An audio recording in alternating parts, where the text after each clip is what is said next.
Hola, espero se encuentren muy bien. Les envío un saludo a todos y sobre todo les agradezco que se tomen el tiempo de escuchar este video. Asimismo les agradezco de todo corazón el que se suscriban a este canal y que compartan el video con algún amigo o familiar que también sea fan de las historias de terror. En esta ocasión es un médico, a quien llamaremos Jorge, quien relata esta historia de verdadero terror. Esto es lo que nos cuenta. Hace algunos años, cuando aún no terminaba mi carrera, tuve la oportunidad de hacer mi servicio en el DIF Jalisco, en la ciudad de Guadalajara. Básicamente yo era parte de un grupo de servicio social encargado de hacer visitas a hogares en condiciones muy precarias de vida, con el fin de asegurarnos de que los niños en estas familias tuvieran lo necesario que un niño debe de tener para crecer sanamente, como lo es tener una alimentación suficiente para su desarrollo, tener educación escolar y servicios básicos. De lo contrario, nuestro trabajo era en algunas ocasiones prácticamente decomisar a estos niños de sus padres para ponerlos en manos de alguna institución que pudiera darles a estos niños una vida mejor que la que tenían. Aproximadamente cada mes y medio nuestro equipo de trabajo tenía la encomienda de hacer algunas visitas a comunidades de bajos recursos del estado de Jalisco. Y en una de estas ocasiones, en la que teníamos que salir de la ciudad para hacer estas visitas, nos tocó ir a El Salto, un municipio muy cercano de Guadalajara, el cual cuenta con una gran cantidad de zonas en extrema pobreza. Que bueno, eso en nuestro país no es algo raro. Con nosotros iba un profesor de la universidad donde yo estudiaba, y que fue él quien me dio la oportunidad de prestar ahí mi servicio, ya que él trabajaba en el DIF desde hacía mucho tiempo. Era un médico psiquiatra muy experimentado y muy reconocido en el medio, y esto tengo que recalcarlo. Mi grupo de trabajo era básicamente de 4 personas. El profesor, que se encargaba de hacer la evaluación psicológica de los niños. Una chica licenciada, que se encargaba de levantar los datos correspondientes en caso de encontrar algún caso de violencia o maltrato infantil. Rodolfo, el chofer, que también nos ayudaba en todo lo que podía. Y yo, que me encargaba de revisar la parte física de la salud de los niños. En esta visita que hicimos a El Salto, recuerdo muy bien que fue un sábado. Nosotros ya estábamos casi a punto de terminar nuestra jornada de trabajo, ya que por lo regular hacíamos nuestra labor de 9 de la mañana a 5 de la tarde. Y ya para este momento eran más de las 4 de la tarde. Estábamos en eso cuando nos abordó una mujer que se veía un poco alterada y nerviosa, la cual nos pidió que si podíamos ir a ver al hijo de su comadre, que estaba muy malito y que necesitaba ayuda. Eso fue lo que nos dijo. La verdad es que nosotros ya queríamos terminar para irnos, y en un principio le pusimos alguna excusa para no ir, pero la mujer insistió bastante y casi nos suplicó que fuéramos a verlo. Así que no nos quedó más remedio que acompañarla hasta la casa de su comadre para poder ver a este niño. La seguimos el profesor y yo por un par de cuadras hasta llegar a la casa donde se encontraba este chico. La licenciada se había quedado para terminar un papeleo y Rodolfo, el chofer, se quedó acompañándola. La casa era prácticamente una choza con paredes de adobe, pisos de tierra y techos de láminas unidas con clavos y corcholatas. Una casa con muchas carencias. Apenas habíamos dado unos pasos al interior del lugar cuando escuchamos un ruido que parecía un bramido o algo hecho por algún animal que no reconocía a la primera. Solo pensé que en la casa tenían animales y no pensé nada extraño.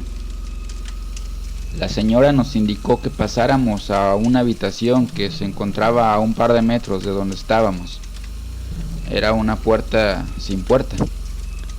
Y ahí estaba este joven o niño que nos habían dicho, acompañado solo por su madre.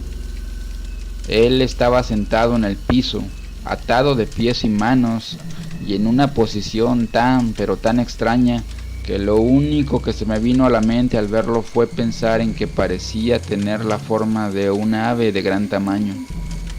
Fue impresionante verlo.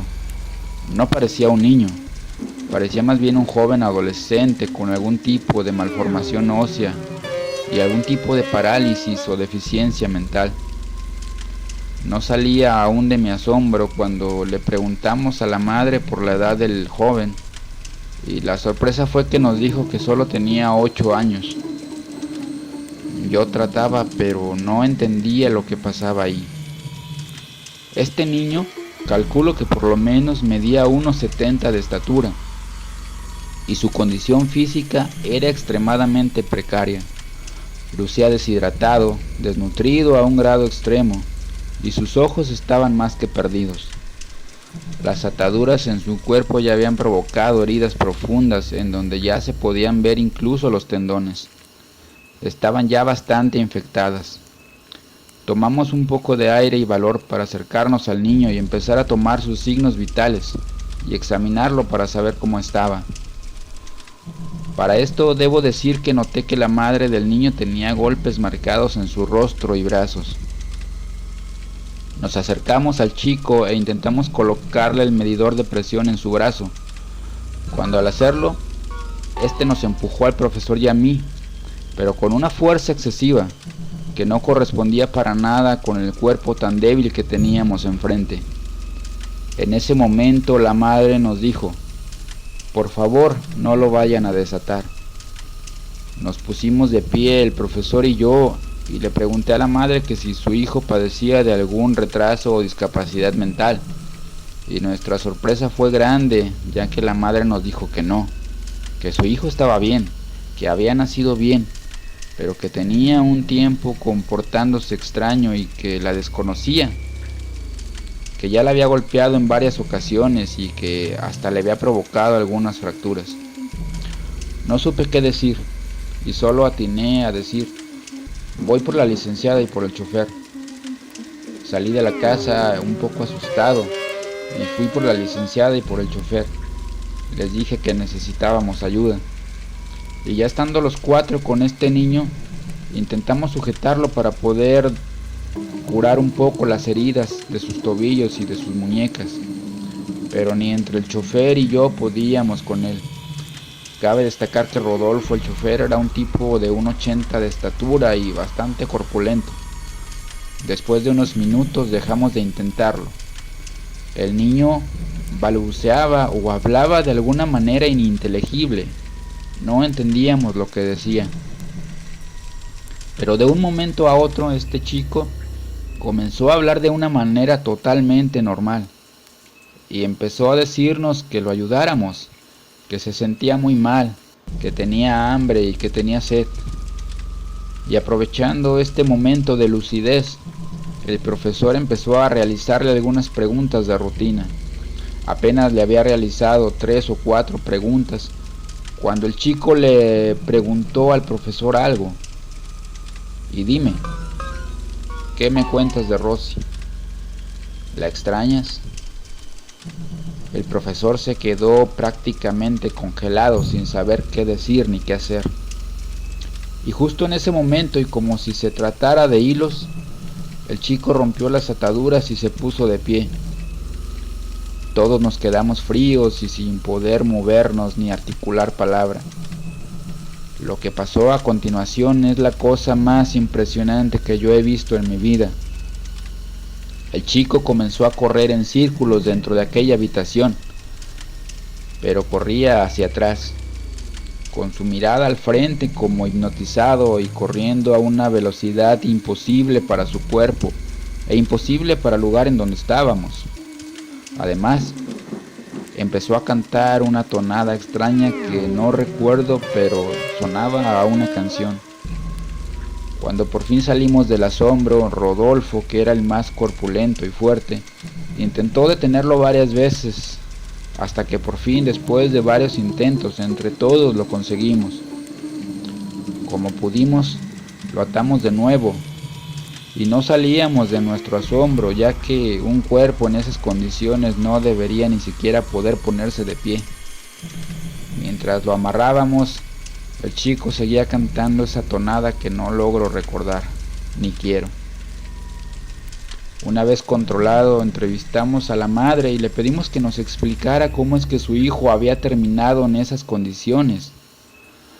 La madre, con lágrimas en sus ojos, nos contó que su hijo era perfectamente normal, que había nacido bien, pero que a partir de los 4 años había empezado a deformarse físicamente hasta llegar a ese punto.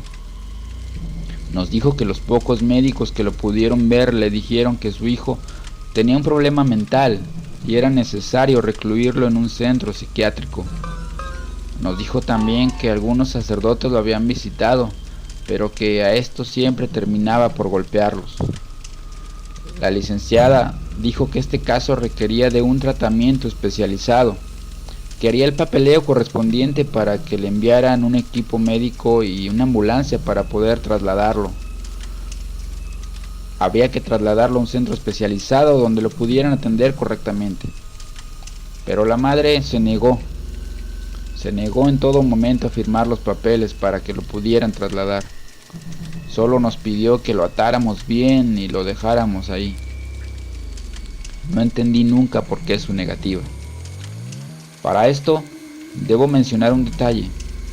El profesor, que era el más experimentado de los psiquiatras y que siempre nos había dicho que las cosas siempre tienen una explicación científica, estaba ahí, parado y pálido, blanco como una hoja de papel.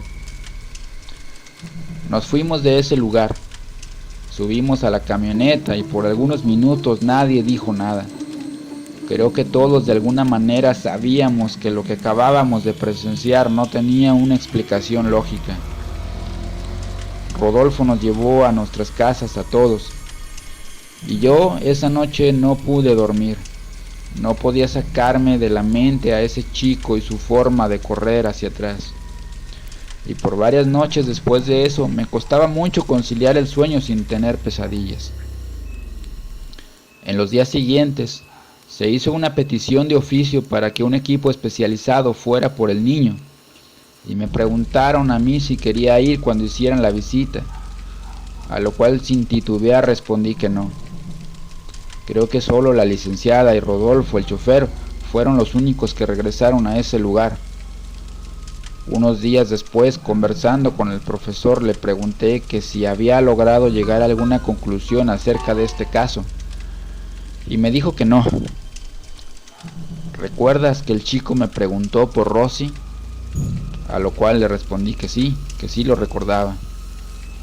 Bueno, pues Rosy era mi esposa y murió hace 4 años. No hay manera de que este chico lo supiera. Creo que en ese momento otra vez palidecí. Lo último que supe fue que cuando fueron a buscar a este chico para intentar trasladarlo, no lo encontraron. La madre dijo que ese día por la mañana había roto nuevamente las ataduras y había salido de la casa. También dijo que eso era normal, que a veces escapaba y a los días regresaba. Pero según supe esta vez, jamás regresó. No se volvió a saber nada de él. En lo que a mí respecta, esta experiencia cambió la forma en la que ahora veo a mis pacientes. Ahora sé que no todo lo que pasa tiene una explicación lógica o científica.